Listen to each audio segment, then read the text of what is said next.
ఇక phone tapping విషయంలో కేసీఆర్ విచారణ ఇప్పటికే ఆలస్యమైందన్నారు కేంద్ర మంత్రి కిషన్ రెడ్డి.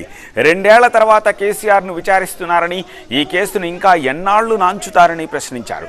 జడ్జిల ఫోన్ ట్యాప్ జరిగిందని పోలీసులే హైకోర్టులో అఫిడవిట్ వేశారని గుర్తు చేశారు. ఫోన్ ట్యాపింగ్ అనేది తీవ్రమైన నేరమని, ఈ కేసులో ఇప్పటికైనా కఠిన చర్యలు తీసుకోవాలంటున్నారు కేంద్ర మంత్రి కిషన్ రెడ్డి.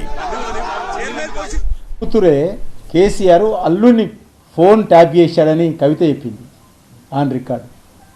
అదే కాకుండా తెలంగాణ పోలీసులు హైకోర్టు జడ్జిల ఫోన్ ట్యాపింగ్ జరిగిందని హైకోర్టులో అఫిడవిట్ వేశారు.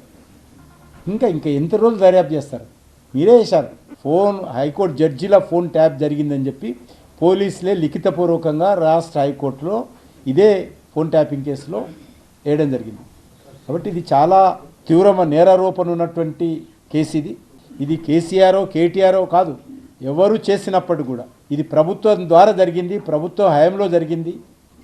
ఇందులో పారిశ్రామికవేత్తల ఫోన్లు, రాజకీయ పార్టీల ఫోన్లు, కుటుంబ సభ్యుల ఫోన్లు, హైకోర్టు జడ్జిల ఫోన్లు, పోలీస్ అధికారుల ఫోన్లు, మంత్రుల ఫోన్లు, సినిమా ప్రముఖుల ఫోన్లు, సినిమా నటుల ఫోన్లు అన్నీ ట్యాప్ చేశారని చెప్పి తెలంగాణ ప్రభుత్వం ఇప్పటికే లిఖితపూర్వకంగా హైకోర్టులో మరి దీనికి అఫిడవిట్ ఇవ్వడం జరిగింది. ఇది చాలా తీవ్రమైనటువంటి నేరారోపణ కూడినటువంటి కేసు.